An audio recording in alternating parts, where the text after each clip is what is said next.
I need to clean the fretboard off with lighter fluid to get rid of any detritus, but before I do that I want to work on the nut. Now this pencil has been chopped in half and sharpened so that the edge is flat, and if you run that along the top of your frets,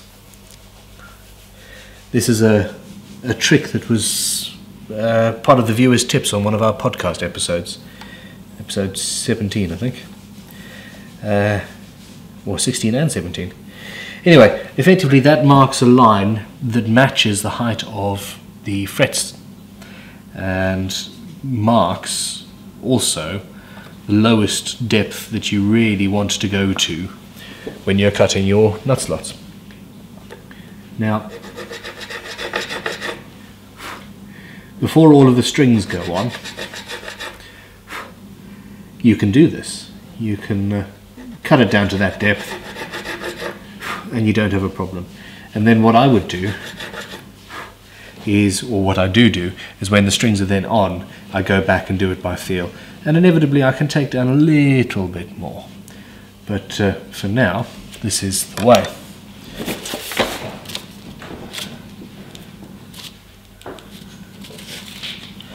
Shock horror, I'm using some Stu Mac nut slotting files. We are currently working on our own files, and as a result we're checking out the competition, of course.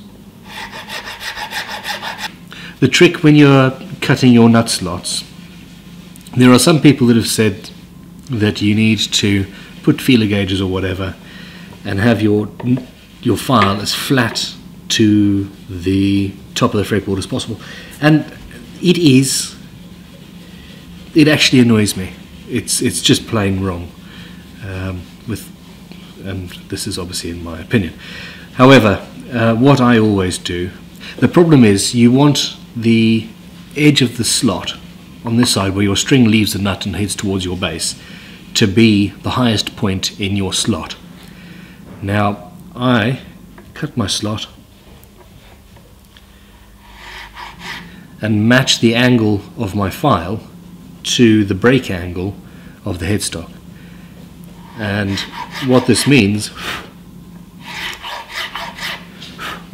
is that that's the highest point.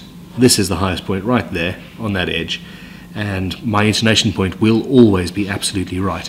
If I cut it flat, I might make a mistake and end up having the highest point in the middle of the nut, and therefore your intonation point will be in the middle and your intonation will be out. Also, the string will buzz. Now, if you have a buzz that you can't locate and you think it's coming from the nut, use your thumbnail and push down just in front of the nut. And if the buzz stops, what that means is that your slot is too deep there, or too wide perhaps, and at the front you've got your issue. So then go back and cut the nut slot at an angle. The other problem with doing it flat to the fretboard, is that you very well might end up cutting into your fret after you've just spent all this lovely time polishing it. And that would be sad, would it not?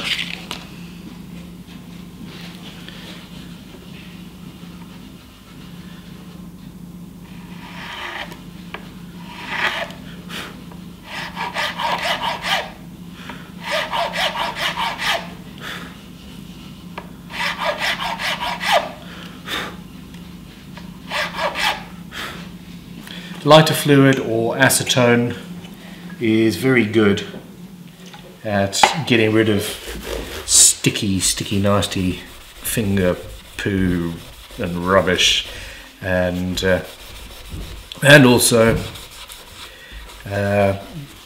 any residue left over from your masking tape, which we don't really have in this case because I've learnt my lesson basically. And I don't leave any masking tape on for a very long time, and if I'm planning to, I use sort of frog tape, low tack stuff. But nonetheless, it's always good to do a little bit of cleaning. Now, the nice thing is that the white tissue that we use and that most people use, well, tissue paper in general has clay in it and acts as an abrasive. This is why you're not allowed to use your mummy's sharp dressmaking scissors to cut paper, because the clay in the paper will blunt them. But anyway, this acts as a further little bit of polish on the frets as you go over them. So it's all lovely, basically. That's clean. The nut is clean. I'm going to have a quick look at various other bits and pieces on this guitar and just see what can be done. It really is covered in gunk. And then, at the moment, in order to rehydrate our fretboard, I'm sticking with what I've been using for years, which is lemon oil. And the only reason I'm doing that is because I happen to have rather a lot of lemon oil. I have come to the conclusion that it isn't really necessarily the best oil for the job. It's effectively just mineral oil, and I'm going to use the dry part of the cloth here. It's effectively just mineral oil mixed with a couple of other probably very carcinogenic ingredients and some lemon scent. Now, we will be moving over to mineral oil at some point. We're going to be doing experiments, and another option is boiled linseed oil, which a lot of people have said is very, very good. Artist's grade linseed oil. And that might end up being our moisturizer of choice for problem fretboards. For now, I'm sticking with what I know though. Put it on, fill it up, and when it starts pooling and bubbling on the top, then you've got enough. And you can dry off any excess. So I'm going to leave that to cure for a little while and see what happens. Do not forget to put the lid on your thing. The amount of times I forgot to put the lid on and then knocked it over by mistake is not funny. There we have it. Shiny frets, and I'm moving too fast, they're all blurring, sorry. And the fretboard is obviously still in the state it was in, just cleaner. So the time has come. Well, let's have a look at that nut as well, if I can focus on it properly.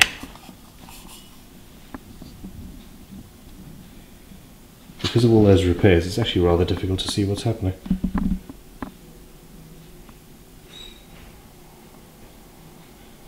There you go. Anyhow, time to put some strings on. This is a personal thing, I think. Everybody does this a little bit differently. I wrap it twice around, keeping the string at relatively high tension. Push that underneath the hole, and then the string through, like so. And what that does is, I then pull it tight and tighten it. And effectively the winds that have gone around underneath push up and lock the string against the top of the hole. And most importantly, there's no knots or nasty things to get in anybody's way. And also, if I'm sure that the string is not going to have to come off again, I will snip the excess off. Nice and short, because having lots of strings floating around and pointy bits is a good way to make yourself bleed.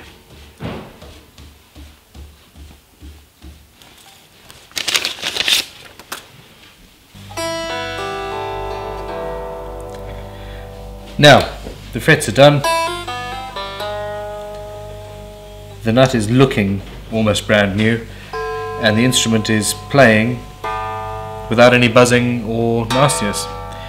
I'm putting my thumb down here just to make sure, and my nail just goes on the edge, and I can't hear any difference.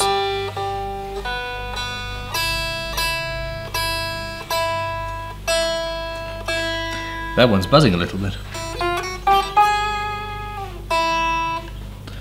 So I'm going to have to diagnose that. It's not the nut. It's that's going to be a truss rod adjustment. Now you can see here there's a lot more pressure involved in pushing that down than there is that one,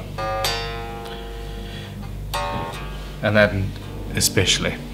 So I'm going to be taking these two down. The others are, it's going to take the 3 lower strings down. The others are actually alright. So leave it tensioned up and make sure you've got the right gauge file or saw, depending on which we decide to make and sell to you.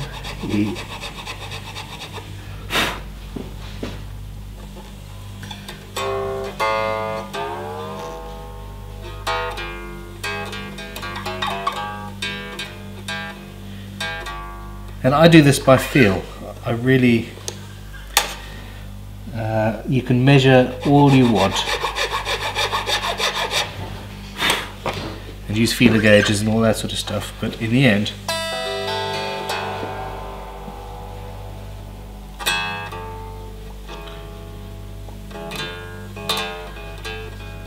and if you have to push too hard down here to get the note fretting, then you're going to put the intonation out over everywhere else, and it's not ideal. On to the next one.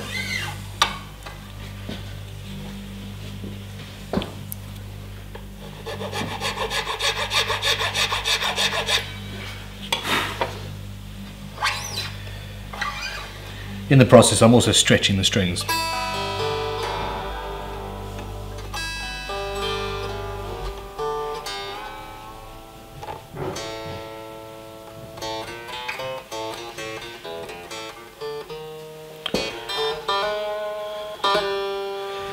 This is going to be stunning.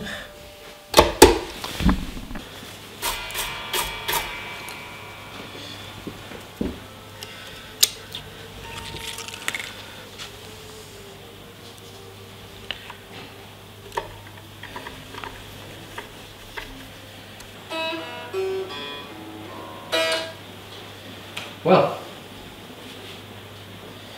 this sad, slightly neglected, lovely old Gibson has been completely done. The nut was rebuilt. When I first saw the nut, I didn't think that I could actually recover that, but it looks brand new, and we haven't had to do drastic surgery or make a new one. Probably cost about the same in time as it would have to make a new one, but well, it's a trick that everybody uses, filling nuts with bone dust or the like, while if they make a mistake, effectively. A lot of guitar building is all about fixing your mistakes as you go along. The frets, it's a fret job, it's absolutely required, often. Especially, I mean, while I was crowning these, I noticed how soft these frets were in comparison to what I use today. But we've got the action all sorted, the relief is nice, and our client now has a guitar that's going to be on stage and playing wonderfully. So thank you for watching. This is Crimson Guitars. Check out our other videos. We've got, well, 100 plus currently on various aspects of guitar building or repair, and the podcast, check out crimsonguitars.com. We've got forums and all sorts of stuff, and do not forget to subscribe. Thank you very much. Have a great day. Cheers.